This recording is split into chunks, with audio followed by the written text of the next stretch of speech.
is Gordon Harris. I'm a member of the IP Inclusive Management, the treasurer for my sins, and was until May this year a partner at Gowling WLG, where I've worked in various identities since 1982. We had hoped to host you all at our offices in London, but unfortunately, as you all know, the rail strike has intervened. So it's back to lockdown format and a virtual meeting. You've got to make sure to hold me to this. We had really hoped to see you all, so we will host an event, an in-person gathering of this group for a social event later in the year so that people can actually mix and mingle. But this is the best we can do for today to get everybody here in this virtual format. So welcome to everybody once again. I will be back shortly as a member of the panel, but for now, I'm going to hand over to Megan, who is going to give you a brief introduction to the Women in IP community. Thanks, Gordon. Hi, everyone. I'm Megan Briggs, and I'm a Senior Associate at Burness Paul, but I'm also a member of the Women in IP Committee. It's great to see so many of you joining us for today's event. As Gordon said, it's just a shame that we're not in person, but he's promised us one in the future, which is great. So the Women in IP group is run by a small group of volunteers from within the IP profession and seeks to provide support and networking not only to those who work in the IP profession, but also to encourage the next generation to join the sector and climb the ranks. And we host a number of events each year. I'm sure a lot of you have been to some already, and they cover a variety of topics and try to tackle issues that people face as women within the IP profession. If you live as a woman, you will likely face at least some of the issues that we discuss, but of course, everyone's experience is different. And while we support those who live as women, allies are crucial. And I'm sure that will be a topic that will be touched on in the panel discussion. If you are an ally and don't identify as a woman, you'll be aware of or want to learn more about the issues and how to help tackle them. And this is why Women in IP is very much open to and encourages the involvement of our allies. So a big welcome to all of the allies who are in attendance this evening. I should confess that I may be the one that somewhat inadvertently got the authority gap theme rolling. My dad actually read the book and passed me a copy, and as the father of two girls and someone who runs a business with a number of female employees, he would come under the banner of an ally. I found the book incredibly interesting and I mentioned it to the other members of the Women IP committee, and well, look where we are now. For those who haven't read the book, I certainly recommend that you do and that you recommend to others do the same, especially allies that you know and work with. I know Kate will talk about this evening's theme in more detail, but the book really shines a light on various issues with the backdrop of excellent research and offers practical tips for how some issues can be combated. There's 100% something for everyone from the book. I'm going to stop talking now and let the real reason you signed up for today's event commence. But before I do, can I just ask that during the panel discussion, everyone ensures they're on mute. There'll be an opportunity to ask panelists questions at the end of the discussion, either by turning on your microphone at the end or putting the question in the chat. And finally, if you are able to stick around at the end of the event, please do for further discussion in breakout rooms. Enjoy the event, everyone, and I'll pass you over to Kate. Thank you, Megan. That's great. So I'm just going to apologise in advance. If my voice starts to go and be a bit croaky, I've come down with tonsillitis. I've got fantastic timing for these things, which means you'll all be delighted not to be in a room with me at the moment. But I agree completely with Megan. This is a great book. I read this book and a lot of it echoed with me. We're going to pick out some of the themes today with our panelists, who I'm going to introduce in a moment. But I thought it might be a good idea to actually start by talking about what Mary Ann Seagott, the author of The Authority Gap, says in her own words about why she wrote this book. So she said she wrote it because I was so fed up with books that told women how they had to change in order to succeed. Be more confident, be more assertive, ask for more money. It's not women we need to fix, it's how we all perceive, react to, and interact with women that we need to fix. The authority gap helps us understand the problem and shows us, I hope, how to get there. And that really is what it's all about. It's about looking at the issue of the authority gap, the position of women, whether it's in the workplace or in society more generally, and think about how can we change the way we perceive, we react, and we interact. And it's worth reflecting for a moment on our own profession. So the SRA's diversity data collection exercise in 2021 found that 61% of solicitors are women, 35% of partners are women, only 23% of equity partners are women. At the UK IPO, 45% of the staff are women, but only 21% are patent examiners. And in 2019, only 18.7% of all inventors listed on PCT applications were women. Now, the good news is that many of those figures are heading in the right direction. But what we're going to talk about now is whether addressing the authority gap could be a vital tool in moving that dial even further. So I'm absolutely delighted to be joined by a number of fabulous panelists, and I will let them each introduce themselves in turn. So first of all, I guess I'd better introduce the man who is my boss for how many years? 27 years? Got to be very careful what I say, haven't I? Mr. Except Harris, you're my boss now, so that's yeah. Yes, I have closed and overtaken the authority gap audience. So Gordon, would you like to begin by introducing yourself? Well, I did a little bit at the beginning anyway. Yeah, I joined this firm. I'm a lawyer. I mainly do patent litigation. I joined the firm in 1982, became a partner in 1990. As I will talk about later on, I was involved in recruitment for a number of years, something for which, so I have to take complete responsibility for Kate and others for joining the firm in the first place. As time has gone on, I've observed a lot of trends and become more and more interested and involved in the question of diversity, gender, race, the whole work. So got involved with IP Inclusive, and I'm delighted to be working on the management board with Andrea and James and others. So here I am. Thank you, Gordon. Anna. Hi all, my name is Anna Ilegina. I'm a finance director at Boldway Tennant LLP, a leading European intellectual property firm. I relocated to the UK almost 18 years ago.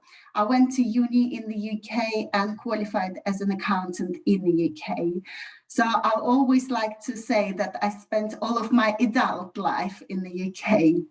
I'm also a mum to a very active 5-year-old boy.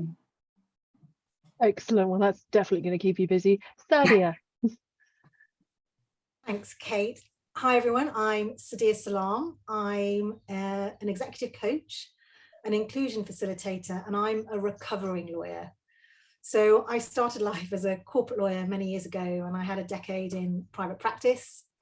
And then I went in-house and was head of legal for another 10 years. And as part of that journey, I started coaching whilst I was in my head of legal role. And then I got to a stage where I wanted to support more women in leadership, and I wanted in particular support more diverse leadership.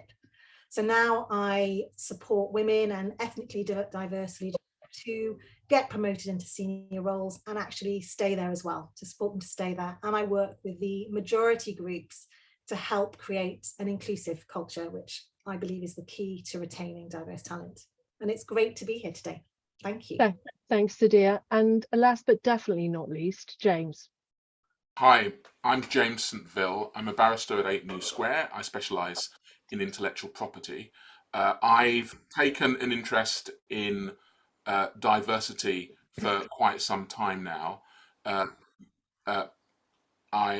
involved in IP Inclusive and the IP Inclusive management team, but I'm also chair of the trustees of the Alfred Fagan Award, which is the UK's leading award for playwrights of African and Caribbean origin. And I'm also a trustee of the Clod Ensemble Theatre Company. And both of those boards are majority women, and I'm interested very much in the authority gap. That's great. Thank you all. Well, I think if we kind of delve into, first of all, the book, and I think the main thing some of our audience might be thinking is, what are we talking about when we say the authority gap? Well, Marianne, the author, says that it's a measure of how much more seriously we take men than we take women. So she says we tend to assume that a man knows what he's talking about until he proves otherwise, whereas for women, it's all too often the other way round. And as a result, women tend to be underestimated more. And I think we can all agree that that gap becomes even wider when you also add in factors of race, class, sexuality, and disability. So I thought it would be good, panel, to just start with talking a little bit about what the authority gap means to you. So Sadia, do you want to kick us off? What does it mean to you? Sure, it's such a great book, and it got me thinking, actually. The authority gap, I think, has meant different things to me in my career. So when I started, the authority gap was something, it was like carrying invisible rucksack. I remember when I used to ago, took that rucksack into meetings with me, into any visible rucksack on my back. And over the years, it just got heavier and heavier. And nobody else could see it, but I always knew it was there. Into my rucksack. You hear me? I've just frozen. You hear me okay? Yeah, don't worry, you're back again. Brilliant, thank you.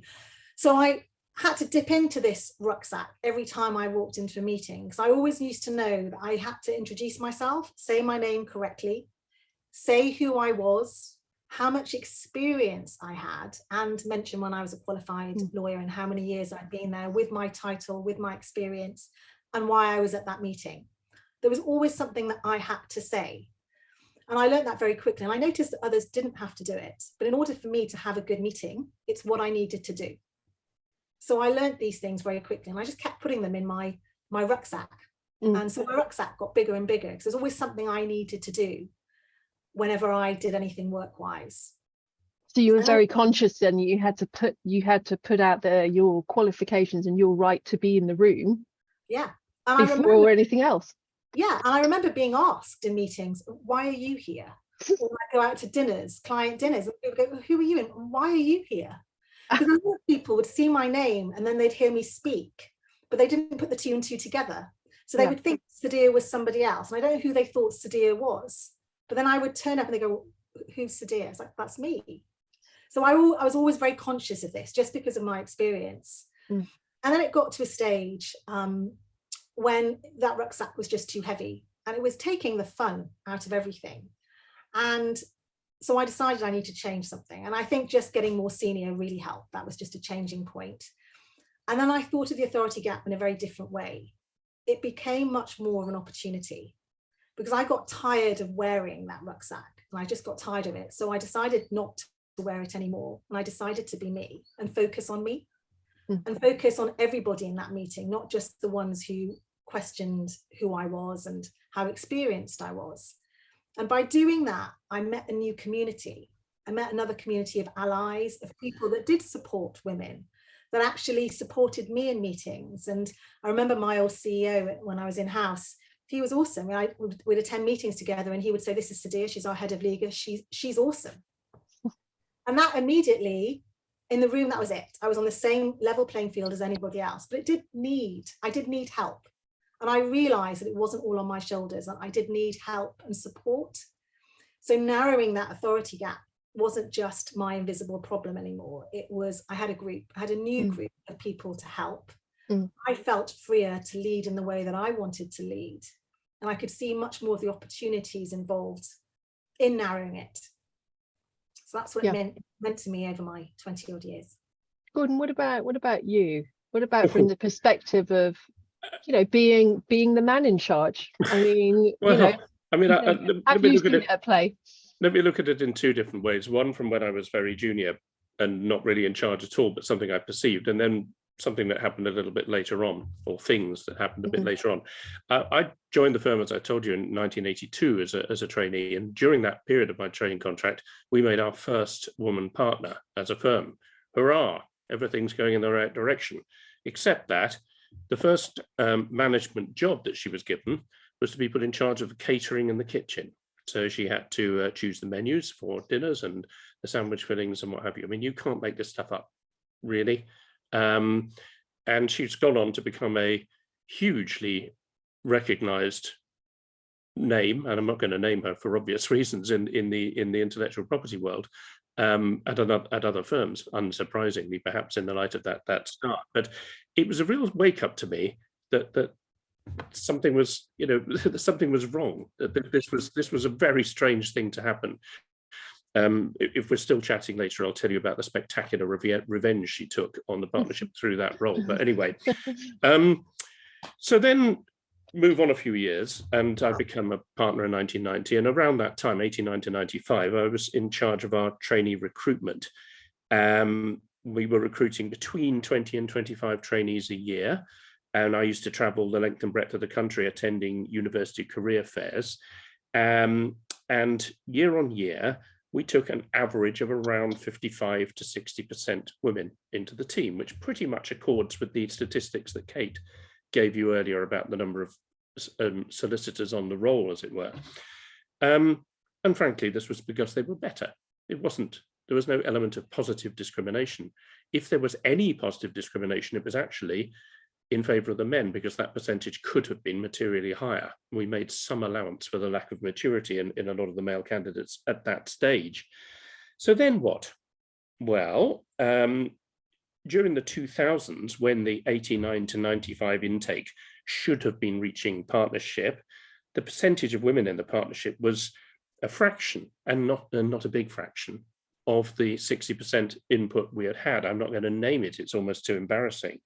There are lots of reasons for that, and we would have explored those in other meetings, and there'll be lots of other discussions about that topic. But there was also a very evident authority gap going on here, and you could see it quite clearly in the way things worked. Now, two of my recruits, who are both now, actually as of the last few moments, on this call today, one is Kate herself, and the other is Alex Brodie, who's waving at you. They bucked the trend and made it through to partnership in our IP team, where they have gone on to become world leaders in their fields, which is terrific. But I wish I had £1 for every time someone has said to me, oh, goodness me, they're strong women, or where's the other one I've got here? Yeah, of course, they're a tough pair. I've had that. And also my favorite is, oh, why do you surround yourself with such strong women? Well, why do they have to be strong? Why do they have to be seen to be extra strong to be in position? They don't, in my perception, incidentally. Would anyone ever say that about a male partner? Really? I don't think they would. And there it is. There it is. There's the authority gap. They have to be different. They have to add something.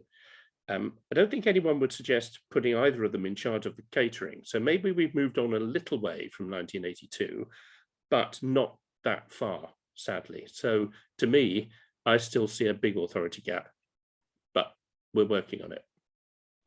Can I just say I would improve the catering, by the way, if I was in charge of it, but that's a whole other issue.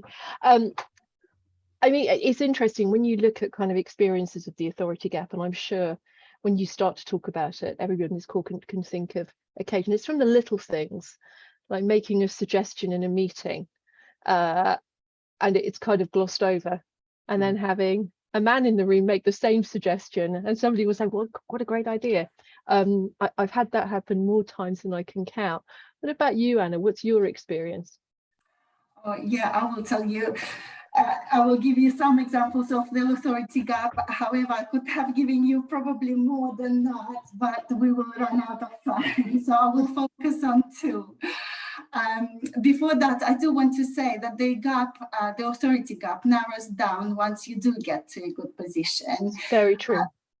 Yeah, however, it still exists, and is definitely less than it was even 10 years ago. And we can see it from Gordon's example and Kate's from you as well. So the first example is about someone who was employed in my team, and he was a supervisor and had another person reporting to him. He was reporting directly to me, and his performance was measured based on an objective numerical target. So in a few months into his role, it became apparent the team target wasn't met.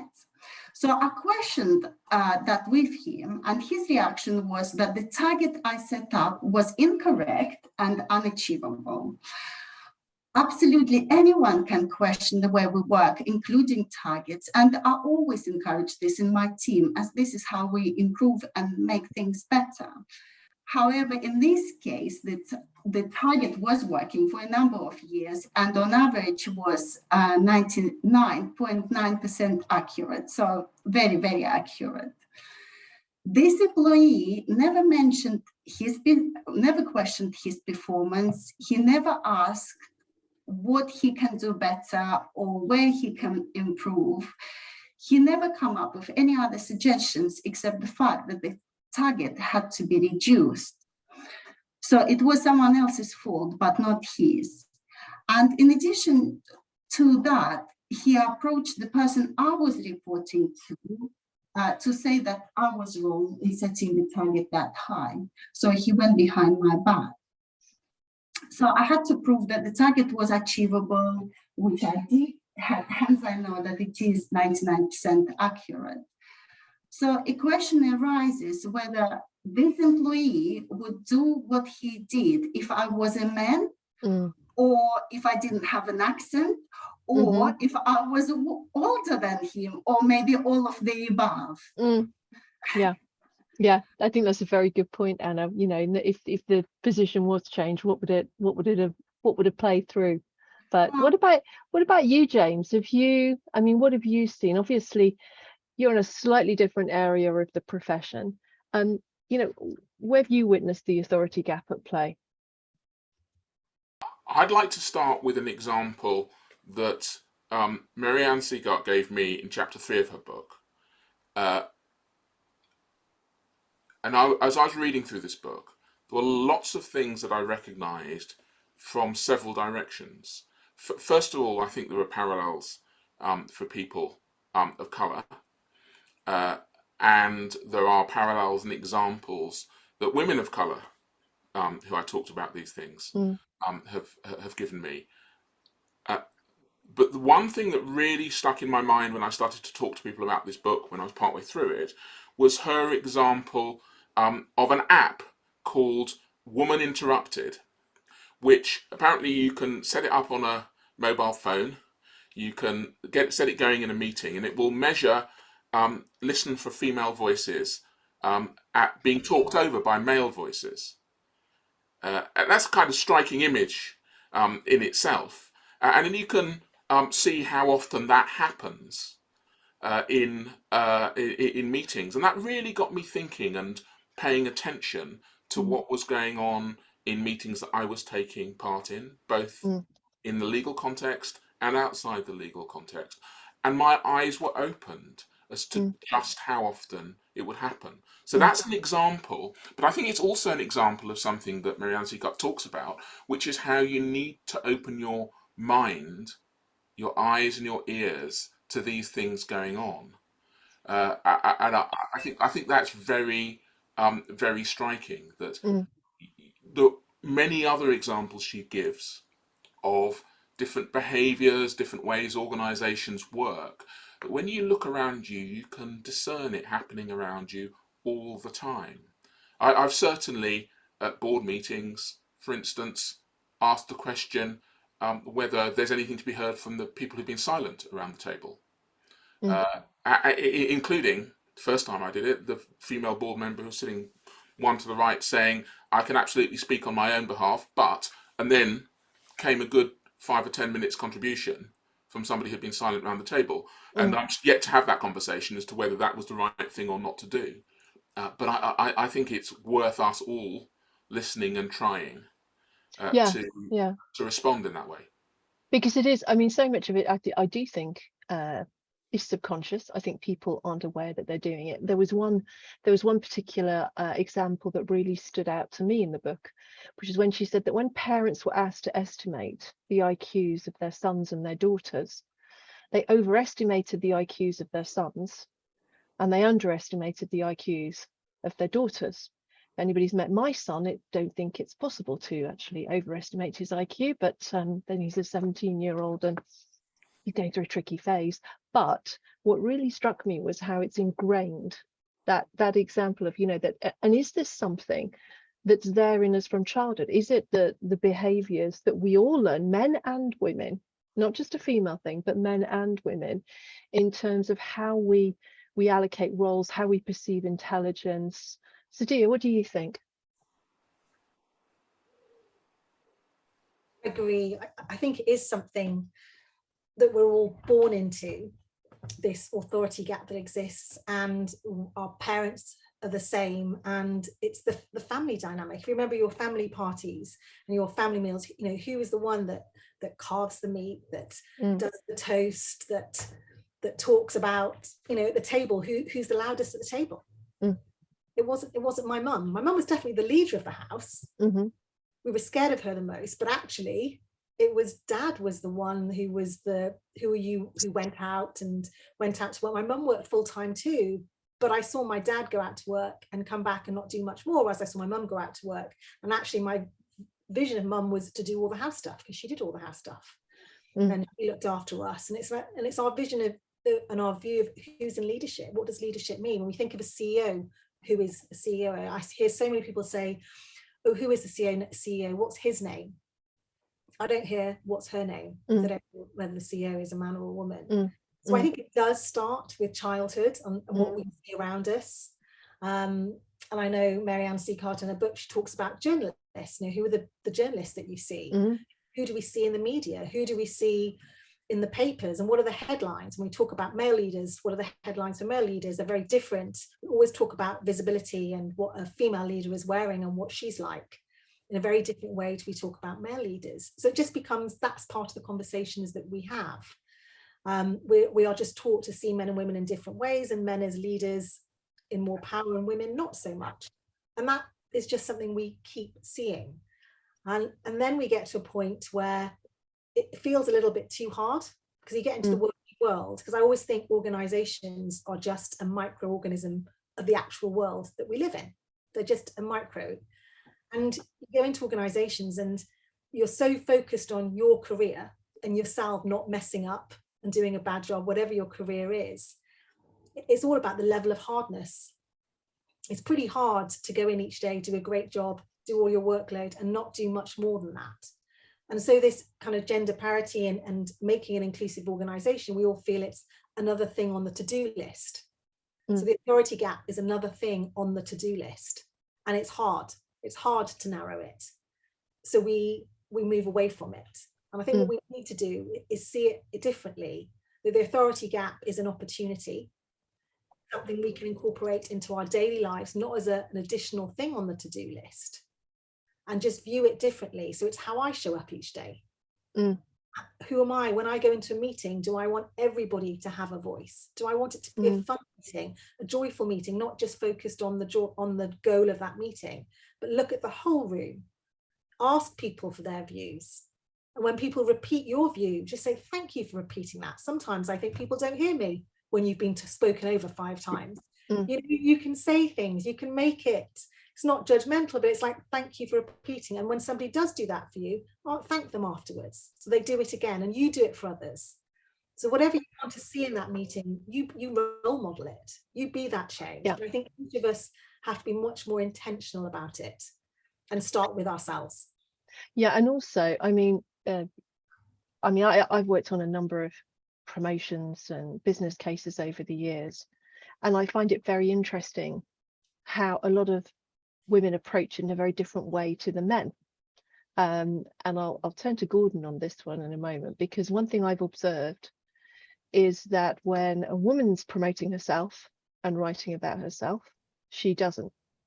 She talks about the team, and there's a we, and there's often a slightly kind of deferential, being careful not to take too much credit and manage everybody's expectations about what will be achieved.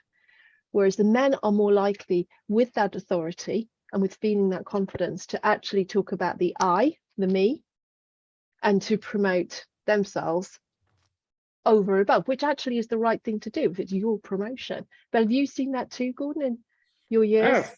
Yes, certainly, because obviously I've seen an awful lot of business cases and been involved in with you actually, writing and rewriting a lot of them, and that certainly is a very common theme. And women are more likely to be modest, more likely to be self-effacing than men. Though I think you can't overgeneralize on these things. Sometimes you see examples either way, and we'll come on to that particular question later. I wonder if I might just step back a little bit on this point about the sort of the innate nature of this. Interestingly, earlier when I was having a conversation with my wife, and as Kate knows, and Alex, my wife is nothing if not pretty feminist woman, and she was saying she felt really ashamed of herself once because she was sitting on a plane, and it was the first time the pilot had ever announced herself as a woman, and she said she inexplicably felt nervous, and then she had to pull herself together and say, no, don't be ridiculous, of course she can fly a plane. And that just seemed to me to be sort of quite indicative of the level in which this stuff is built into us. I was about to say engendered, but it's pretty much the right word. I mean, we talked about those percentage recruitment stats earlier, and they of course would have been very different if our firm had evolved enough at that point in the early 90s to be hiring scientists. My 60% women were mainly law graduates, English, history, whatever, not scientists. Girls didn't do science at school because it was difficult and too serious. That was boys' stuff. Now, even now, we have the government's Social Mobility Commissioner, Catherine Birbalsingh, talking about girls staying in their lane because they find maths difficult and therefore don't go on to study physics and therefore don't get into the STEM topics, and away they go. I should, by balance, and you could like SAR wars, if you like, the Children's Commissioner, Rachel D'Souza, has said something very different. She said that it's male-dominated classes and lack of role models that keeps women out of STEM subjects, and I think it'd be interesting to come back to that a little bit later on. I wish I had everyone in front of me because you could all wave or nod, but I'll just look at the faces I have got here. Has anyone seen the film Gregory's Girl? Yes. Okay. There's a terrific juxtaposition of scenes. At one point, there are two girls in the class, they're talking about boys. And in the next scene, there are two boys in the class and they're talking about girls. But what they're talking about in between, sort of interspersed into their conversation, is the girls are in a science lab and they're talking about pH levels and Bunsen burners. And the boys are in a kind of kitchen environment and they're talking about pastry recipes and sifting. This Bill Forsyth, the film director, had got it in 1981. Boys do science, girls do cooking. To show the opposite is comedy, because that's what he was doing. It was a comedy film. He was making a point as well. I think there was an element of satire there, but nonetheless, there it is. And right from this those sorts of erroneous assumptions, that's where the authority gap grows from. In the next step, it's the next step up from pink and blue clothes, really. Soft and pastel for girls, hard and primary for boys. It's the beginning that leads to sort of man talk being taken seriously and girl talk being trivialized.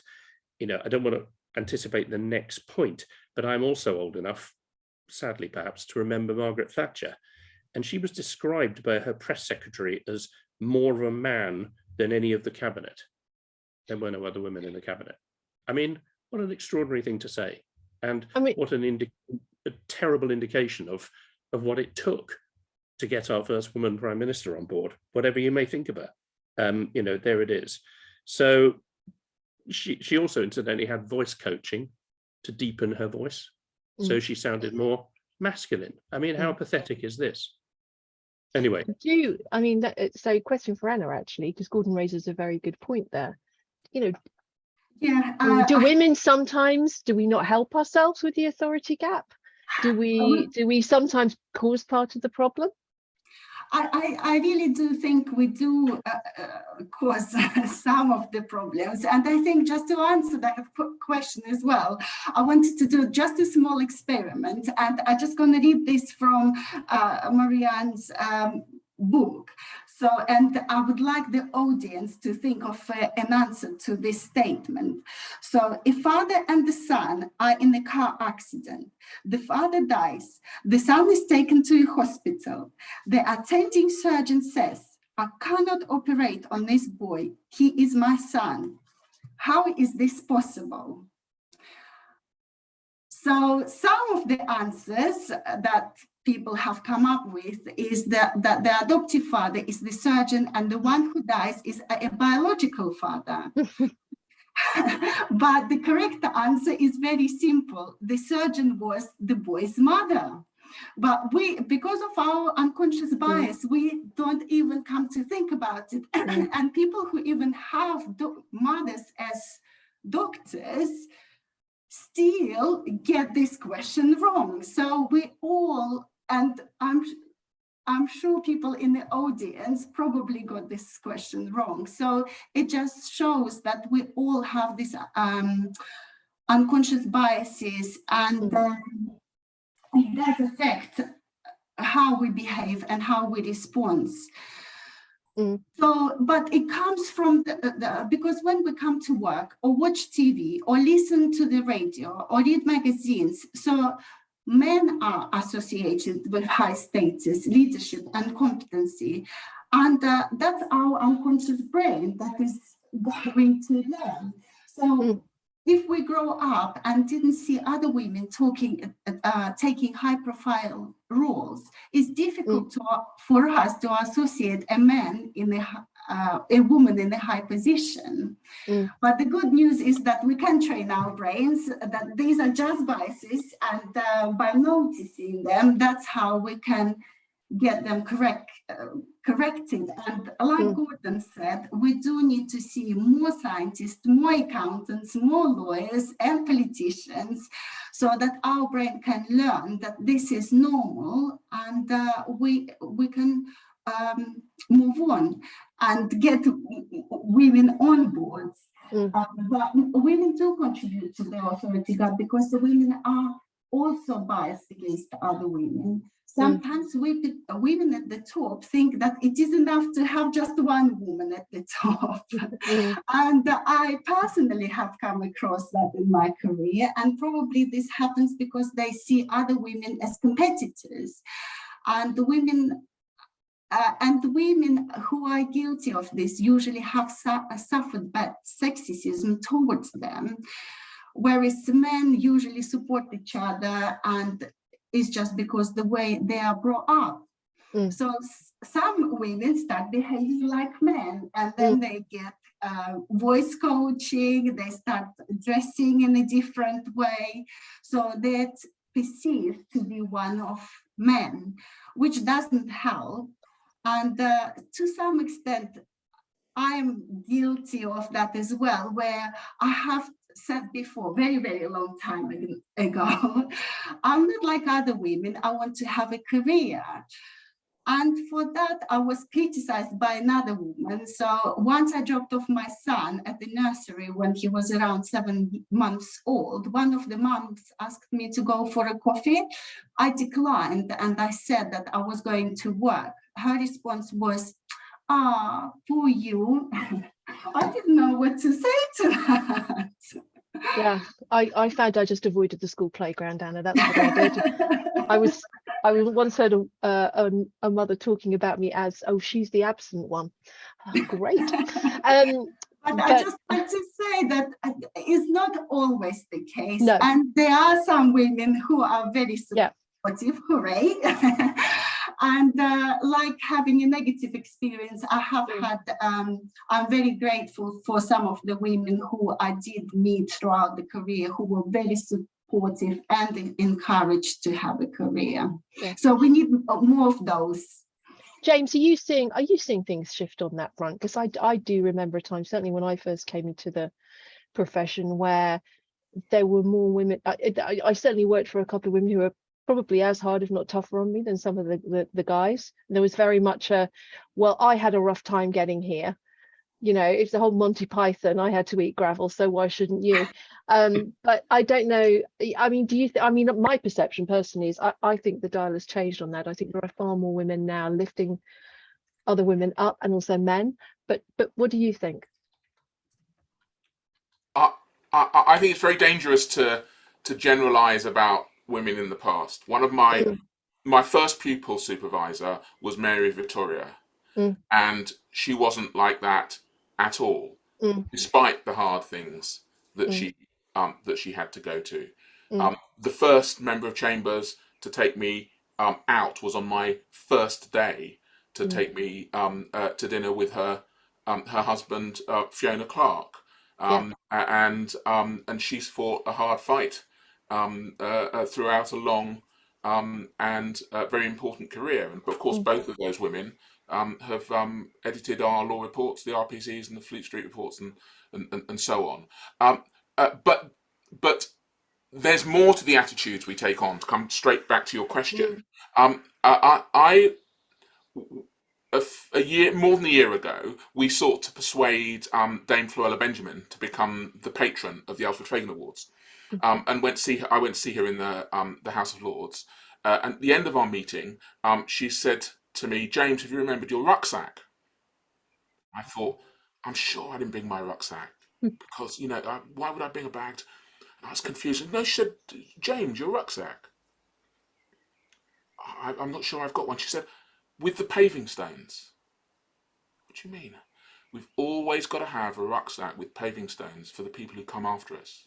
And that's a point that's made to you. That's, of course, a very senior person, one of our elders, because many of us watched her on Play School. But it's an important point. But I think there's another point to take from the point that Anna was talking about, which is that subject comes from the chapter in The Authority Gap called "Women Do It Too: How Our Reptilian Brains Work Against Us." And for me anyway, I think it's pretty important for men to take a rather different message from that than the sort of exculpatory one that well, women do it too. It's the reptilian brain bit.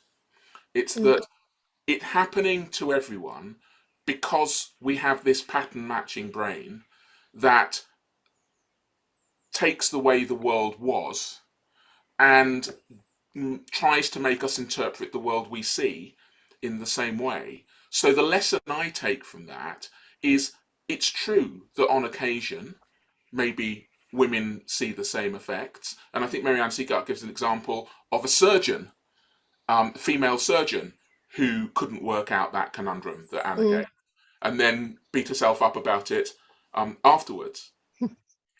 But the thing that I take from it is that we need to notice these things happening and use our rational brains to correct.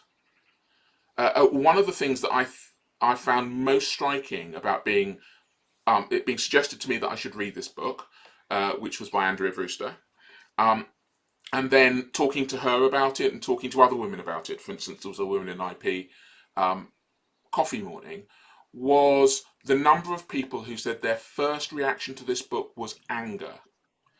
And that was an anger that I recognized because it's the same anger that people talk to you about after the death of George Floyd, people of colour, or throughout the BLM movement, which is the realization that perhaps not in such extreme ways, but this has been happening to you throughout your life. Throughout your life as an engineer, throughout your life as a lawyer, throughout your life in extracurricular activities, in the way that Sadia was saying. You've got to carry with you the explanation of, yeah, I know why I'm here, people say, in the way they speak to you, but why are you here? I think it's very important that we take on all the lessons that the book gives us, supported by data, to allow us to analyze the way in which our organizations work, the way that we work, and bring change, not expect women to change. Yeah. I mean, let's switch the conversation actually then to what we can all do in order to help close the authority gap, because so something that was brought home to me recently. I chaired a panel where we talked about microaggressions, and at the end of it, a junior lawyer talked to me and said, "Do you know what the best thing that anybody could do is somebody who is older, more senior, calls it out?" Because she said, "I'm sat there in the room thinking, if I say something, about the fact I've just been spoken over, or the fact I've been undermined, or the fact I've been expected to pour the tea even. I'm going to lie there awake tonight worrying about that and thinking, oh no, how am I going to be perceived? What do I? But if somebody like me in the room calls it out, one, she feels supported, but two, it sends a very strong message to the other people in that room. And that's kind of one of the things I thought I need to call things out when I see them more, rather than just storing them up as, oh, there's another anecdote, actually call it out. What about the rest of you? Sadia, what about you? What do you think? If you're going to give people a tip, something they can do to help close the authority gap, what would you say? I agree, and I tend to call it calling in, because I know a lot of people don't like to call out because they think it's confrontational. Mm-hmm. Think it's going to change the mood of the meeting, it's going to Mm-hmm. spiral into something negative. When we call something in, we can just repeat back what happened.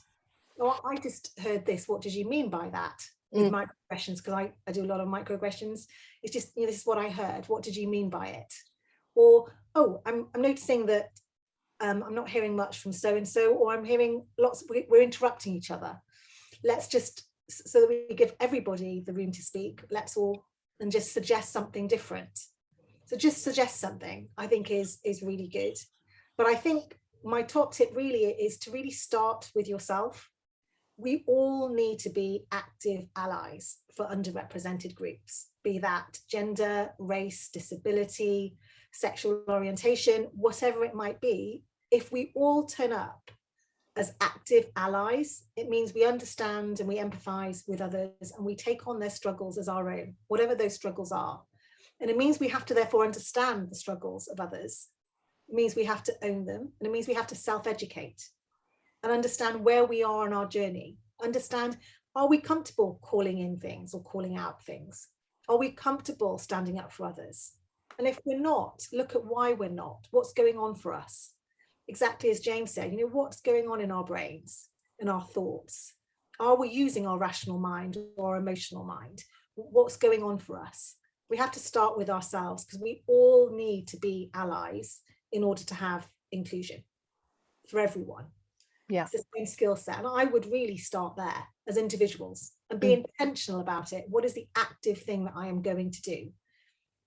Yeah, I absolutely agree with you, Sadia. And I can see there's some interesting suggestions coming in the chat. So audience, please do put your suggestions in the chat. It might be interesting, Lucy, for us to kind of collect a list of all of them, the things that people come up with.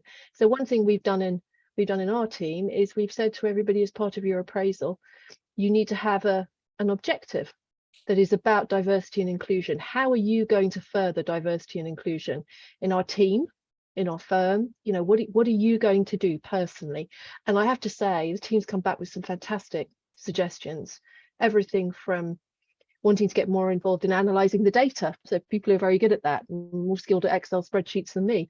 Other people wanting to really head up our networks and really take a lead on speaking publicly about these things. Other people wanting to work in the local community. But I would recommend that. Anna, what about you? What kind of tips or ideas do you have? I think number one tip would be, please read the book, or at least chapter 15, which contains 28 pages of recommendations, and You're right. I'm sure you will find some tips there, very, very useful. But however, what I really do think, we really do need to have some role models as well. We do need to talk about women in high-profile roles and jobs. And to be fair, I think even during COVID, even media have spoken about big names, female leaders who have handled the situation very well. So we do need more of that. And in our working environment, we do need to talk about women who have progressed and have achieved more, and about their journeys and what they have found difficult and how they overcome those hurdles. I think this is very, very important that we do know someone. And another thing, I think it does, like we have seen, our biases probably come from our families, the way we were brought up, what we have seen. So if there is no role model in the family, it's very important maybe to find a role model for to show to our children, in our neighbors. At school, we need to train our teachers to handle these situations, that they can encourage girls to take maths and physics and chemistry as their subjects, and that they can prove and show that it can be achieved. So yes, I do think we need to talk about role models more. And my favorite one is Coco Chanel, maybe unusual one, but yeah. Yeah, Gordon, what about you? What's your take? Yeah, I mean, I'd like to build, first of all, build on that role models thing, because I think you talked about your own immediate family and then maybe your neighbors and then maybe within the school environment. And I would take it out further than that and say that we should be driving global role models. So, you know, for scientists, we've got Sarah Gilbert, you know, Pusher, woman invented a vaccine, saved millions of lives. You know, that's great, isn't it? We've got in law, we have Lady Hale, president of the Supreme Court. Her book, incidentally, Spider Woman, is a fantastic read and talks a lot about the struggles she had with imposter syndrome as she was coming up. What am I doing here? What am I doing in these amazing positions? Because I'm a woman. Now, you know, and she got over that. So drive that in politics. You've got people like Jacinda Ardern, Angela Merkel, you know, drive these messages out, emphasize how far women can go. But I think now, just to switch it over to a male perspective, men, message to men for me, step back, actually actively step back. You know, don't feel the need to lead. Someone's made a really good point in the chat about it'd be really helpful if Q&A sessions opened with a question from a woman. You know, do it. And for men, maybe just hold back, you know, maybe just ease it back a little bit. Let's exercise a bit of support here and encouragement and try and drive these things forward. So those would be, you know, a big and a small point for me, I guess. And and I think for men to take their apprentices as well and try to encourage women to shadow them or help them, train them. I think this is very important. I think you're absolutely right. How we show that we are allies, we are all together, we're all contributing to one common objective. And I think one of the quotes from the book is, if we only made mixed sex leadership the norm, the authority gap would shrink in one generation. So we do need both perspectives. I think you're absolutely right, Anna. James, what about you? What do you think we can do? I was just starting where Gordon was. He talked about men stepping back. I think they also need to step up in the sense that as well as creating space for women to demonstrate and exercise their authority, we also need to act as allies, and act as allies in ways that are properly effective. Now, that means that one of the beauties of IP Inclusive, and for instance, Women in IP, is each of our groups are open to people with the characteristic in question and their allies. And it's great that something between 10 and 20% of the people who are on this Zoom are men, but we want to do better than that. And we want to take forward this kind of agenda in a knowing way. So you don't just have to read The Authority Gap. You can listen to Marianne Seacart read it to you on Audible and all of those other audiobooks. And she does it really well. It's really persuasive, and there's real data in there to help you understand. One of the things I found striking is that the effectiveness in achieving equality of having a woman on an interview panel is to reduce the equality that's achieved. You need to have 2 women on an interview panel so that the men don't feel that the issue is just dealt with. And equally, when you have a panel of interviewees, 1 woman is less likely to be appointed than if you have more than 1, and apparently the reason is that, and I mean less likely than even equality, because the implicit message is that you have to be a man to be appointed. So that, and that's from her data. I think the big thing, one of the big things to take from her book is that allyship is really important, and we have to work together.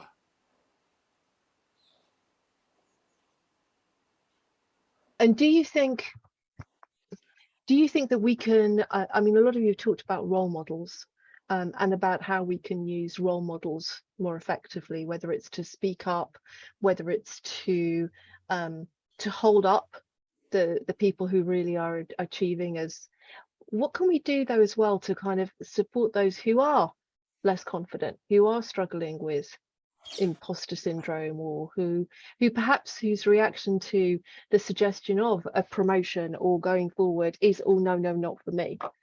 I mean, how do we deal with that? Because there's a balance there, isn't it? Because remember, it's a perfectly valid decision not to want to climb the ladder. It's perfectly valid to say, well, actually, I'm quite happy staying where I am. So, you know, dealing with that and getting that right, not pushing people who don't want to be pushed, but at the same time giving the confidence. I mean, what do you all think of that? Has anybody got any thoughts on how we can best manage that? I mean, this is all the soft skills, isn't it? I wonder whether you... Sorry. No, go ahead. Go ahead, James, and then we'll hand over.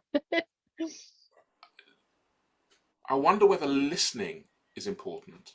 Because when somebody says something like that to you, you might want to ask why. When I was talking about diversity recently with Robin Jacob, he was very short with me about the issues. He said, each person is different. Each person is an individual. People are just people. That's what you've got to remember. And there's some stuff to learn from that, because he does his equality stuff in that kind of active way, going by those simple kind of rules. So I think listening to a person who says that kind of thing and understand how it fits in with their goals in life and so on could be quite important. Sadia, I'm sorry, I didn't mean to talk over you. No, that's great. Thanks, James. I think it's a really important question to ask somebody, anyone, what they really want and what they actually desire is the big thing. You know, what do they desire in their careers, in their lives, and also appreciate that they're not going to be able to necessarily answer immediately. Because often in careers, we get onto that ladder and we just keep looking and looking forward and going to the next step and next step, especially in the legal industry, because it's quite clear, the legal ladder that you go on. And you find yourself on there, you find yourself working really hard for each level that you get to. And you have all these people around you saying, oh, we need more women at the top and we need more diverse leadership at the top. And there's a different rucksack that you're wearing. So it's really important to be able to press pause and think of yourself, properly focus on yourself and your career, and know that if you haven't done it until you apply for partnership, you're probably going to need some support, because it's really hard just to click that switch and say, now I can think of me, and unpeel all the layers that I've started wearing throughout my whole career, and then get right down to the core, get out of my head, get into my heart, and actually say, what do I want to do? And what do I really want? And I actually think you need support in doing that. I definitely did. I went for partnership and I didn't get it. And then I went, no, nothing, I'm going to go in-house. And that was my way of doing it. It worked out brilliantly because I actually preferred in-house and it was all brilliant. But actually to really look at what I want to do, I needed a coach to help me personally. But you don't have to have a coach. You can have a coach that will help you with that. You can have a mentor or a sponsor or a best friend, somebody that can talk to you in a way that challenges what you're saying. Because we often say, oh no, I really wanted partnership because I wanted to help people and I wanted to do this and I wanted to do that. But that's, no, what do you want for you? I'm hearing what you want for others. I'm hearing what you want for your career, but what do you want for you? What do you desire for you? And we do need help with that. And it's not odd, or they have to make that mean that we're weak, that we're stuck, that there's something wrong with us. Sometimes we know we want to grow, we feel stuck, which is a sign we want to grow, but we just don't know which direction. And we need a bit of help with that. I think we just need to accept that. You're right, Sadia. Anna, what do you think? Yeah, I just wanted to, I totally agree. I think mentoring is extremely important. And I think that goes back to the role models in the firm, in the company you work with. So, because I'm sure people who did get to the top did go through a number of difficulties. And a lot of the times we don't actually share those experiences because we're super people, super strong.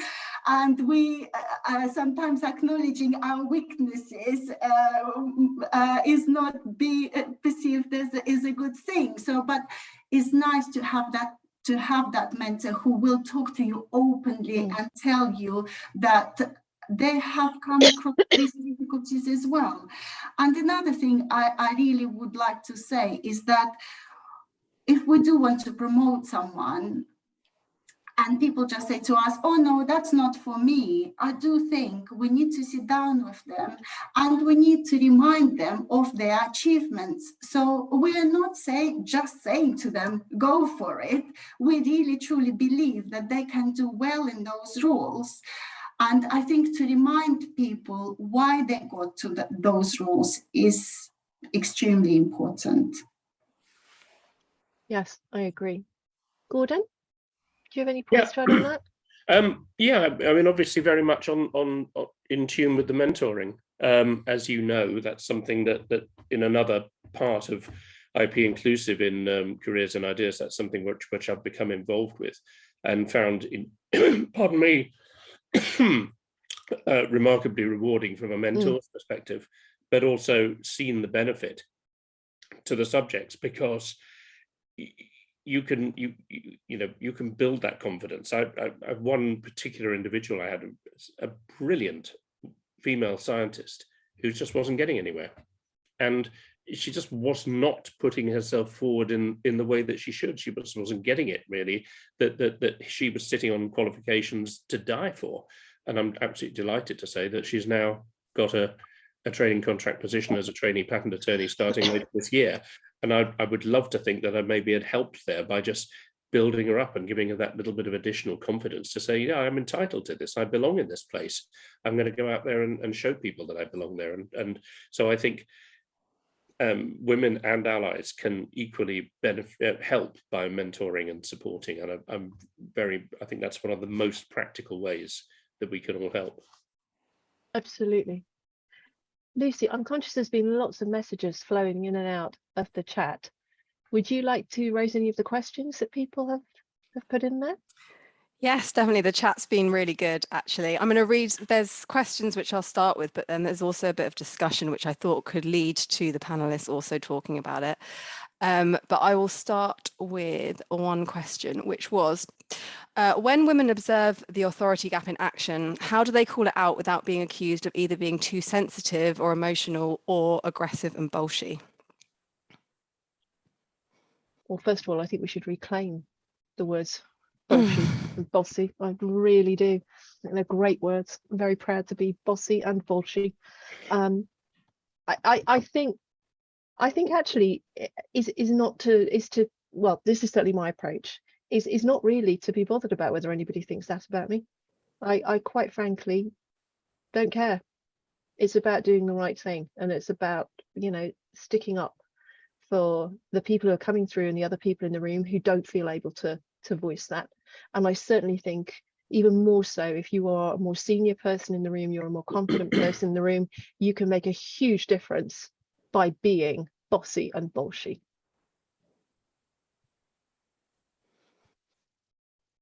Anyone else got a thought on that? Yeah, for me, you're choosing, when you do call something out, you're choosing courage over fear. And if you don't say something, it's fear that's winning. So you make a choice there, whether you're going to choose courage over fear. And for me, do it in the style that's best for you, because I do it now, and we all find our own styles of how we do it, but do it what's authentic to you. Is it just repeating back what's just happened? Is it asking a question? Oh, I think this, I felt this just happened. Anybody else notice that? Your style is your style. Do what you're comfortable with is really important. But also, what's really helped me to call things out, because I chose fear over courage for a number of years, was to think, well, in 3 years' time, if something happened, if that happened again, how would I feel? Because that's actually what's happening. I'm sitting in meetings where 5 years ago I didn't call something out, and it's still happening now. And it's only going to change when we do mention it. And actually, what you're doing is bringing it to the attention of the people in the room, because they just haven't spotted it. Yep. They haven't been brave enough to talk about it.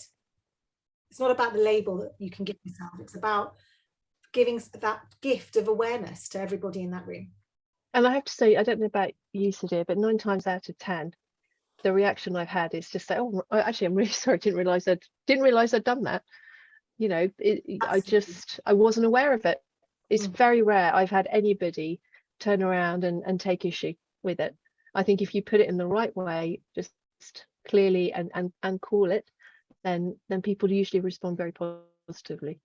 I agree. What other questions have we got, Lucy? Yep, we've got, can the panelists recommend a good unconscious bias program to use in the workplace? So maybe kind of how should firms implement unconscious bias testing?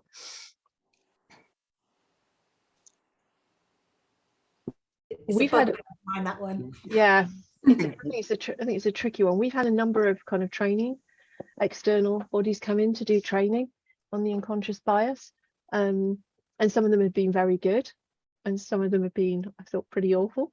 So it's a real mixed bag. I'd really hesitate to give a recommendation, unfortunately, which possibly tells you a great deal. Anna, what do you think? I think I just would like to go back to the book, because I think this is one of the examples how we can overcome our unconscious bias. If we're aware of it, then we will be able to deal with it. So even by reading this particular book, The Authority Gap, it will bring our awareness to it, and then we can deal with it.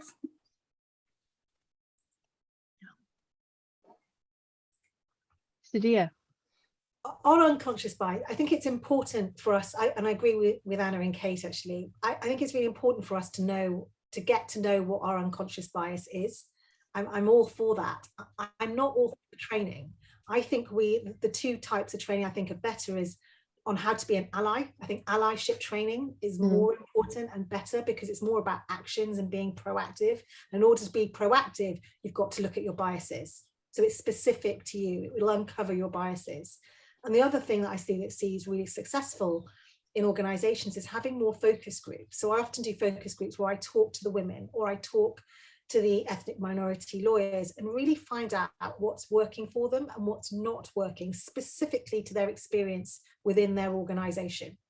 And it's amazing what comes up from that shows the biases within specific to that firm or to that organization. And that will change people more, because when they hear what's going on in their organizations and the experience of their colleagues, that moves them more. And then they look at themselves more and take action more. It has more impact. And I'm not sure unconscious bias training has the impact that we want it to have. In my view. Okay, does anyone have anything further to add on that, or shall I move on to the next question that we've got?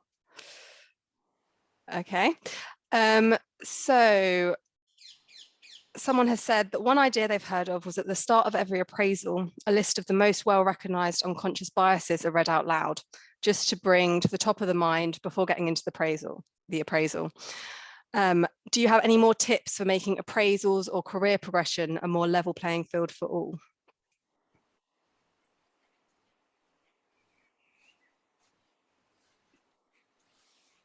Come on, Gordon, you've done a lot of appraisals. Yeah, I was waiting time. for you to push. I was waiting for you to shove that in my direction. Yeah. Yeah. I mean, you know, I'm not sure that I agree that setting out a list of unconscious biases at the beginning of an appraisal is going to necessarily improve the discussion. But nonetheless, I mean, as someone who's been appraising, it's not my favorite thing, to be honest with you, but I've been doing it for many, many years. The role of the appraiser is to listen, not to speak, as far as possible. And I think from that perspective, it's you've got to listen, and you've actually got to hear what is being said. And quite often there are cries for help coming out in these meetings from people who are on the wrong end of bias, discrimination, however you want, whichever word you want to use for it. And I think I would say, I'm not sure you can build a kind of template and say, well, this is going to lead to the perfect appraisal. But if you're training appraisers, I think the idea of the old saying that you have two ears and one mouth is never more appropriate than in appraisals themselves, where you need to be listening out for signs of someone who is suffering bias or feeling that they've been mistreated in whatever way. So yeah, I think it's an individual event. It's an individual meeting normally between two or a couple of people anyway.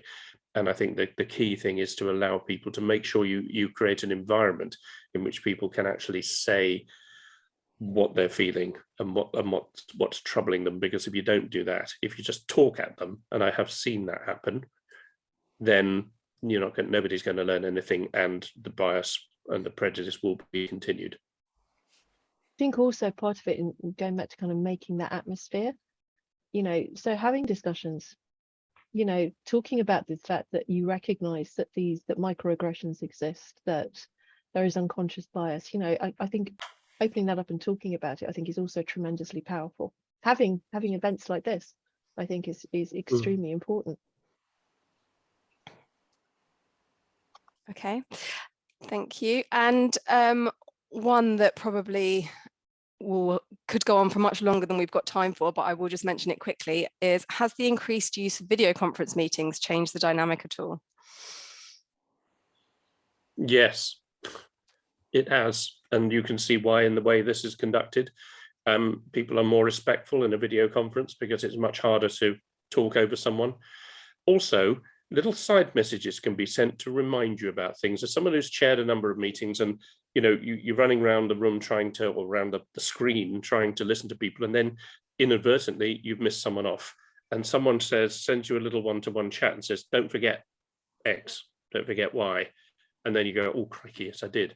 And that, whether that's a gender related thing or not, it's a very helpful tool. So I think that if people took the courtesy of video conferences into an actual meeting room, life would be a lot better. Discuss.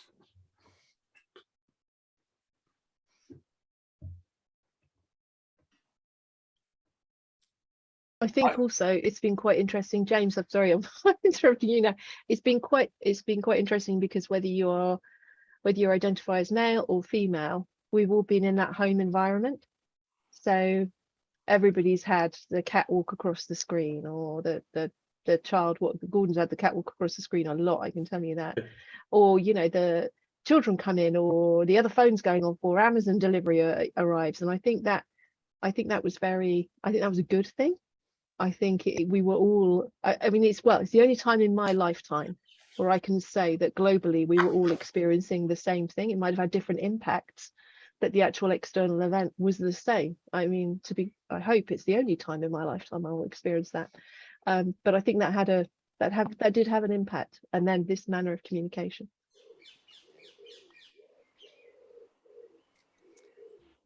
I think just to add as well. Oh, sorry, James, you go ahead because you've tried No. You go ahead, Anna. You go ahead. Because you tried earlier, so I will let you go first. I was just going to agree with what Kate was saying about the extent to which I think you've seen people's behaviour changing. You see much less of the sort of jokey asides that are actually being used as put downs. You see a lot less of the talking over, and you hear from anecdote of other people who are women who are experiencing meetings in a better way. So I think that the commenter was absolutely right. We might want to ask ourselves the question: how can we take that into real life meetings as well, not lose that courtesy?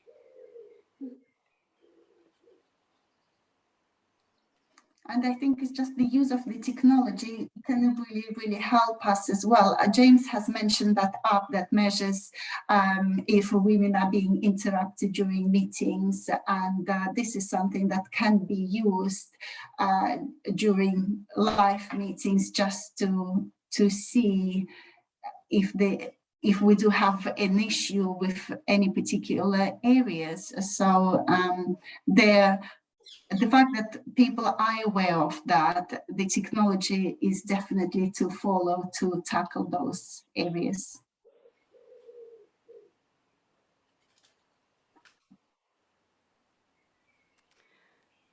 Great. Well, thank you very much for answering those questions. I think so. We've now come to the end of our kind of like allotted time for this, but we are going to have breakout rooms following this panel discussion. So if you wait around after this event, you'll be put into a breakout room where you can continue the discussion. Obviously, we were hoping to do this in person, but hopefully the breakout rooms are still good and you can still have a good chat. I would like to thank all the panelists for speaking today. It's been absolutely fantastic, a really, really interesting discussion. I'd also like to thank Kate for hosting the panel discussion. It's been great. And also Gordon as well, and the whole Gowling team for hosting us, and also for promising that they might host an in-person event later in the year. So that would be great too. I'd also like to thank some of my fellow Women in IP committee members as well for helping, and especially Andrea as well, who's been doing a lot behind the scenes on this Zoom call. Okay, so we now should go into our breakout room shortly. If you do want to leave now, that's absolutely fine, no pressure to stay. It may take a couple of minutes to get into the breakout rooms just because for people leaving, we don't know how many people are going to stay. But thank you all, and thank you all for attending and all your questions in the chat. It's been really good, really interesting discussion. Thank you. Thank you. Thank you, Lucy.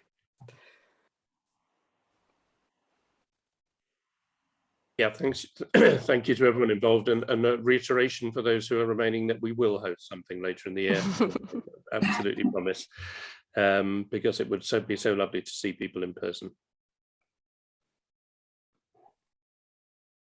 Okay, are you happy for me to open the breakout rooms now? It's Andrea here. Off you go. Yes, please. Okay, I'm setting up 4. Let's see what happens.